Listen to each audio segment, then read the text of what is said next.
আসসালামু আলাইকুম। আপনাদের সবাইকে স্বাগতম গো উইথ সেতুর আরেকটি নতুন এপিসোডে। বাংলাদেশে আমরা যারা ভ্রমণ প্রিয় তাদের কাছে অত্যন্ত জনপ্রিয় একটি ডেস্টিনেশনের নাম কক্সবাজার।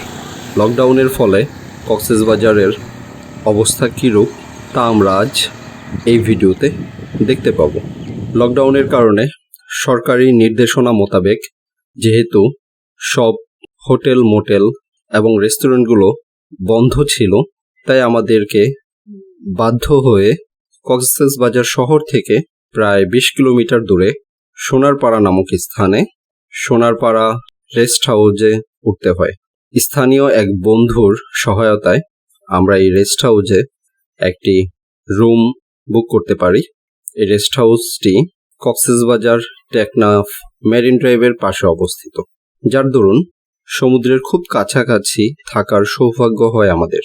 আমরা যে স্থানটিতে ছিলাম সেখান থেকে কলাতলি সমুদ্র সৈকতের দূরত্ব মাত্র 2 কিলোমিটার।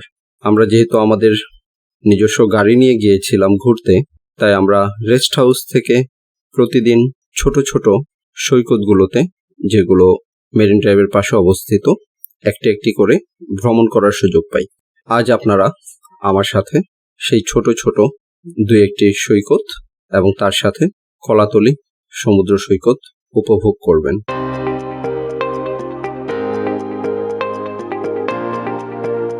কলাতলিতে আমরা যখন গিয়ে পৌঁছাই তখন দেখতে পাই একদম শুনশান নীরবতা। পর্যটকদের কোনো ভিড় নেই, কোনো কোলাহল নেই, বাড়তি কোনো চাপ নেই। 2-1জন স্থানীয় দর্শনার্থী ব্যতীত আর কোনো মানুষ আমাদের চোখে পড়েনি। সৈকতটাকে এত সুন্দর দেখাচ্ছিল, মনে হয় না বিগত 50 বছরের ভেতর সৈকত এত সুন্দর রূপ ধারণ করতে পেরেছে। আমরা বিচে নেমে সামনের দিকে এগিয়ে যাই। ছোট ছোট 2টি খাল আমাদের নজরে পড়ে। কিছুটা পানিতে নেমে আমরা আস্তে আস্তে খাল 2টি পার হই। যেখানে অল্প পানি, সেখানে পানি অনেকটাই স্বচ্ছ, নিচের বালু দেখা যাচ্ছিল।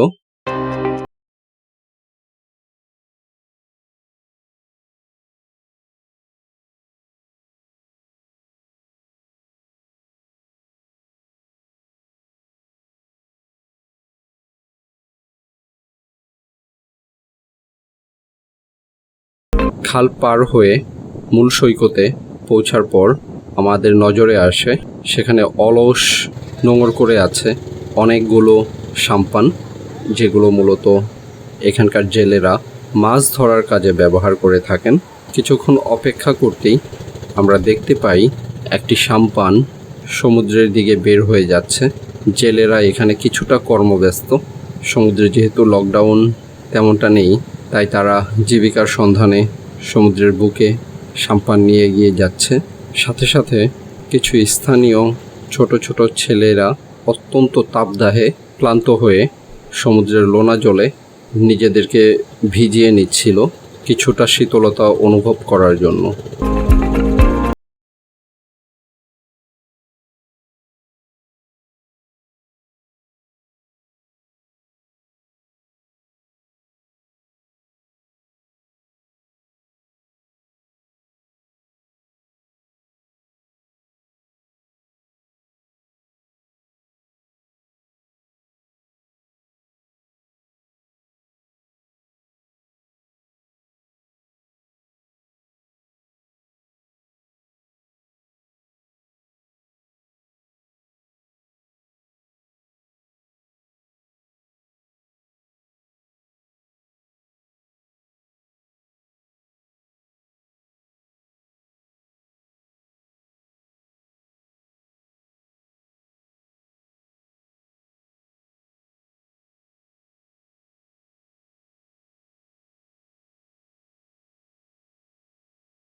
হাঁটতে হাঁটতে আরেকটু সামনে গিয়ে আমাদের চোখে পড়ে স্থানীয় জেলেরা যারা চিংড়ির রেণু সংগ্রহ করে, তারা চিংড়ির রেণু সংগ্রহ করছিল।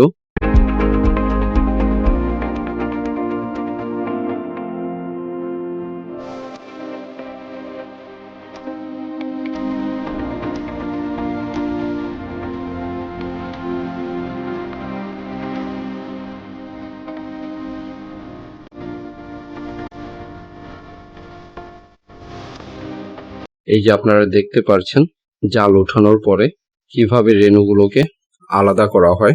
আমরা তাদেরকে মজুরি জিজ্ঞেস করেছিলাম, কিন্তু তারা আমাদেরকে হাসি দিয়ে মজুরি বলার পরিবর্তে আমাদেরকে অভিনন্দন জানিয়েছিল।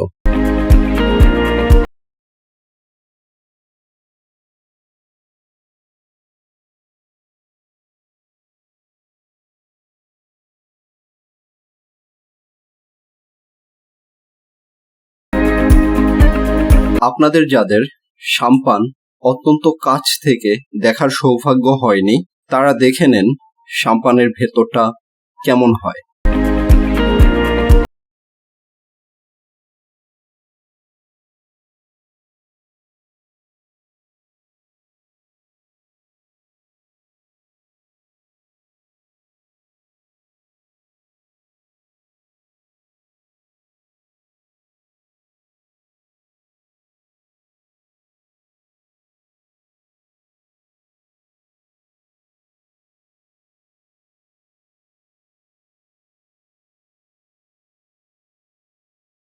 কলাতলী সমুদ্র সৈকত ঘুরে আমরা যখন ক্লান্ত তৃষ্ণার্ত, তখন তৃষ্ণা মেটানোর জন্য আমরা ডাব খেতে যাই।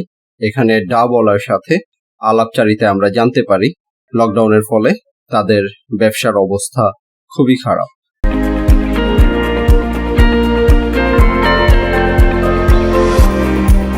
কলাতলী সমুদ্র সৈকতে আমি যে অপার সৌন্দর্য এবার লকডাউনে উপভোগ করেছি, তা হয়তো সচরাচর যখন সমুদ্র সৈকত কোলাহলপূর্ণ থাকে তেমনভাবে উপভোগ করার সৌভাগ্য হয় না সবার। ফেরিওয়ালাদের ভিড় নেই, সমুদ্রে যারা পর্যটকদের বিরক্ত করে সেই বিরক্ত করার লোকগুলো নেই, গাড়ির তেমন কোনো চাপ নেই। সর্বোপরি সবকিছু মিলে অসাধারণ এক নৈসর্গিক সৌন্দর্য উপভোগ করার সৌভাগ্য হয় আমাদের। আপনাদের সবাইকে আবারও ধন্যবাদ গো উইথ সেতুর সাথে থাকার জন্য।